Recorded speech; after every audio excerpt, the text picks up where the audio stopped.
Queridos irmãos e irmãs, nós já chegamos no terceiro domingo do Advento.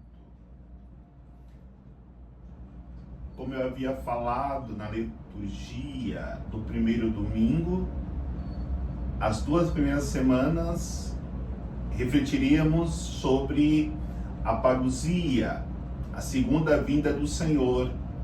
Nessas semanas que nos aproximam do Natal, ou seja, a partir da terceira semana, nós já iremos refletir profundamente sobre o nascimento de Cristo, a sua encarnação. A liturgia da palavra nos apresenta os seguintes textos para reflexão. Primeira leitura do livro do profeta Sofonias, capítulo 3, versículos de 14 a 18. O Salmo responsorial, na realidade, é um trecho do profeta Isaías, do capítulo 12. Como segunda leitura da carta de São Paulo aos Filipenses, capítulo 4, versículos de 4 a 7. O Evangelho é o Evangelho de São Lucas, capítulo 3, versículos de 10 a 18. Como eu estava falando, entramos agora profundamente nesta preparação para o Natal do Senhor. E é por isso que o terceiro domingo é celebrado como um domingo gaudete, domingo do gáudio, da alegria, porque o Senhor está próximo. Agora, nesse tempo que estamos vivendo, numa situação mundial de pandemia e tantas outras coisas que nos levam ao desânimo, temos que separar o homem que tem fé e o homem sem fé.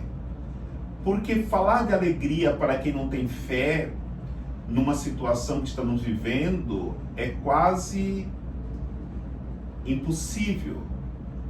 Mas nós que acreditamos que Jesus, ele nasce no meio da humanidade para transformar a realidade do homem, do ser humano, o nosso coração se alegra assim e se prepara para acolhê-lo, principalmente na manjedoura do nosso coração. Essa reflexão é importante porque a alegria, o gáudio, brota de um processo que nós, como cristãos, fazemos. Se nós não fizermos este processo, que é o tempo do Advento, em preparação para o Natal, a nossa desesperança será semelhante ao pagão, aquele que não fez experiência de Cristo. Mas qual é este processo? Nós podemos olhar para esse processo a partir da coroa do Advento, que quando iniciamos o tempo do Advento em preparação para o Natal, todas as velas estavam apagadas, semelhantes ao nosso coração, quando nós não deixamos Deus fazer esse processo de conversão nas nossas vidas. Por isso, a primeira vela que acendemos simboliza a vela da vigilância.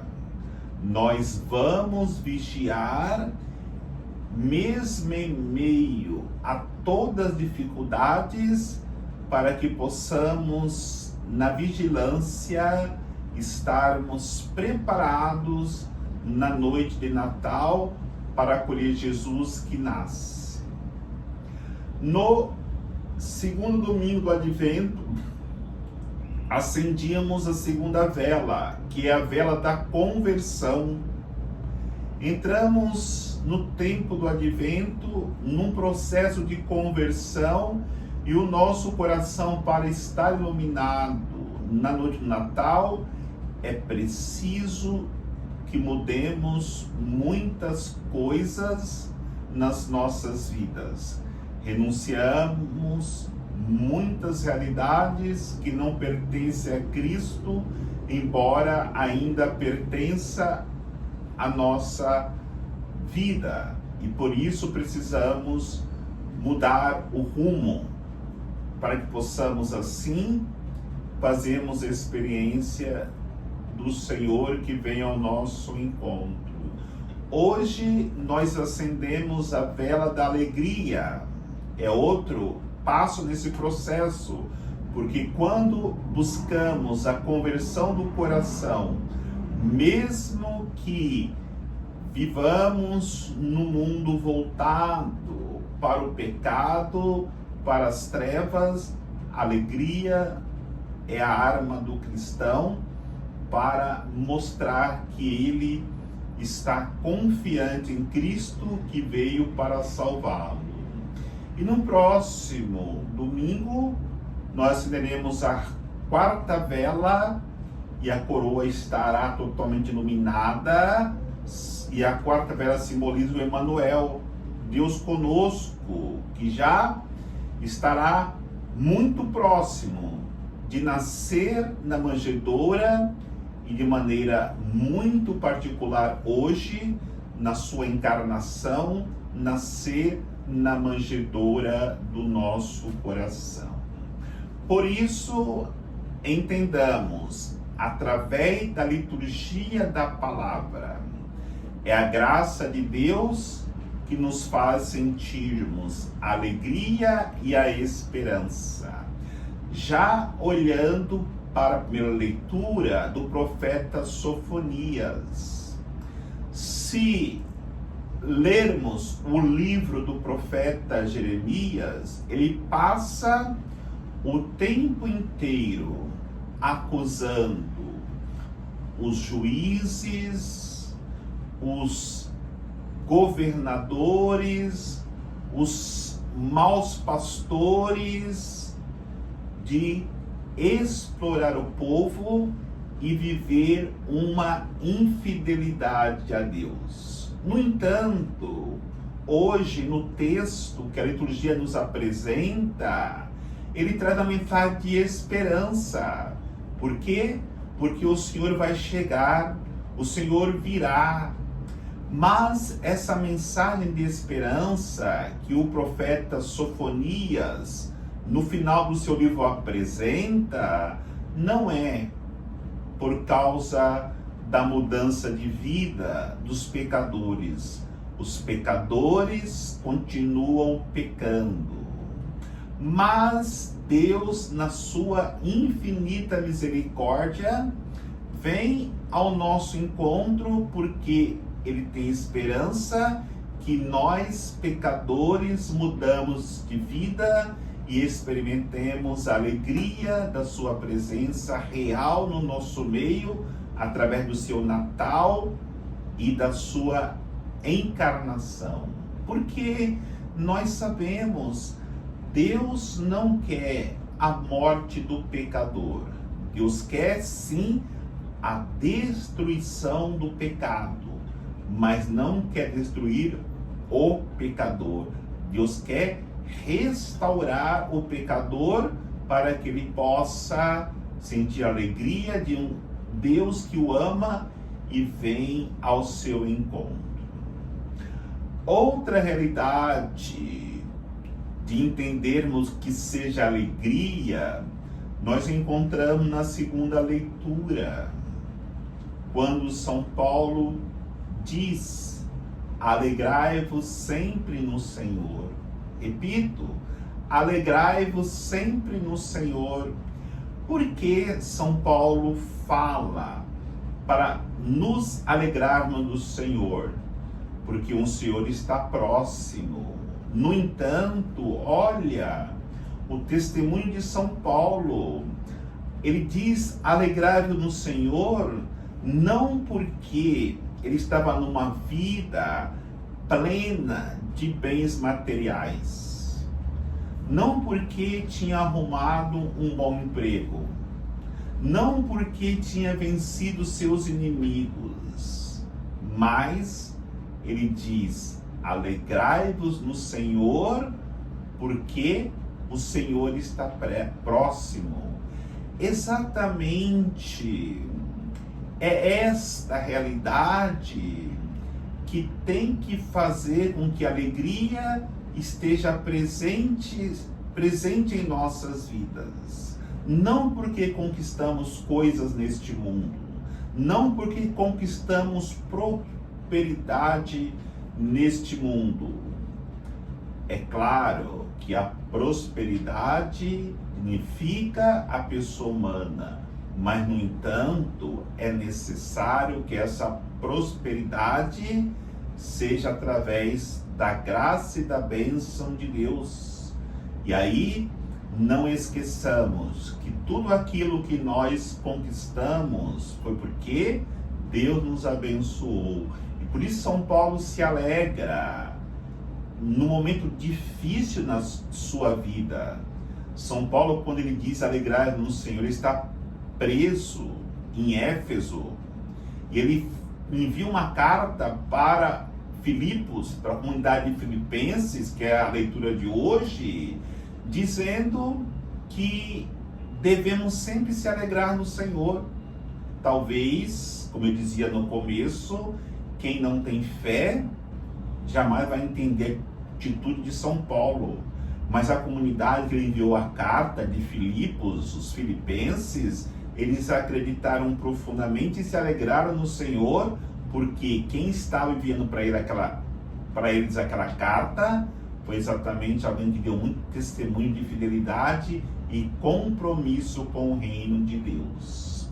E aí no Evangelho, na figura de João Batista, nós entendemos que é necessário de fato a conversão de vida, porque ali o Evangelho nos ensina que as pessoas queriam mudar de vida, mas aquilo que eles viviam de pecado longe de Deus impedia esta conversão de vida.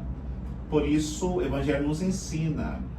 Foi o povo ao encontro de João Batista perguntando o que eles deviam fazer para que eles pudessem se aproximarem do reino de Deus. E São João Batista ensina: vocês precisam viver a caridade. Quem tem 2 túnicas, dê uma para quem não tem. A caridade que praticamos não deve ser uma caridade apenas no dia do Natal.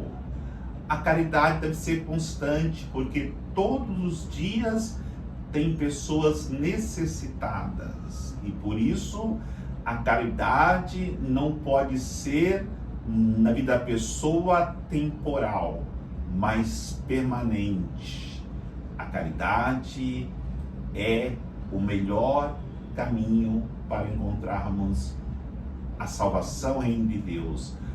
Os cobradores de impostos também foram perguntar para João Batista como devemos fazer para podermos nos encontrarmos com o reino de Deus. E João Batista, sabendo como eram mal vistos os cobradores de impostos, que exploravam o povo, cobrando a mais do que deveria, enriquecendo de maneira ilícita, ele diz para que eles não fossem justos, cobrassem somente aquilo que era de lei. No entanto, nós podemos refletir: eu estou tranquilo em relação a esse pecado porque eu não sou cobrador de impostos. que eram mal vistos e até julgados como ladrões. Mas quantas vezes naquilo que nós fazemos, talvez como um comerciante, talvez como advogado, talvez como um médico, talvez como um pedreiro, cobramos um preço injusto daquilo que deveríamos receber em relação ao trabalho que nós prestamos às pessoas. Todos nós corremos esse risco na profissão ou na vida que nós levamos. Precisamos mudar, converter o nosso coração para que possamos deixar que de fato Jesus nasça em nossos corações nesse Natal glorioso, onde que Deus se apresenta no meio da humanidade para nos ensinar o caminho da salvação. E o último grupo que se apresenta diante de João Batista são os soldados. E João Batista não disse para eles: olha, não façam guerras, não exerçam a profissão de soldado. Não, ele orienta os soldados para que se contentem com o salário, que embora fosse pouco, mas quando eles não praticassem a corrupção, eles seriam abençoados com o pouco que eles tinham, porque Deus abençoa aqueles que vivem a honestidade. É outra realidade que vamos refletir no mundo de hoje, a honestidade, que quando Deus abençoa uma pessoa honesta, nunca lhe faltará nada. Nos comprometemos, irmãos e irmãs, com o reino de Deus, precisamos da sua graça nessa proximidade do Natal e procuremos sempre, de fato, vivermos a alegria jubilosa de Cristo presente nas nossas vidas, nos nossos lares, para nos abençoar e, consequentemente, infundir em nossas almas a alegria de nós pertencermos a Ele. Que o Senhor nos abençoe, em nome do Pai, do Filho e do Espírito Santo. Amém.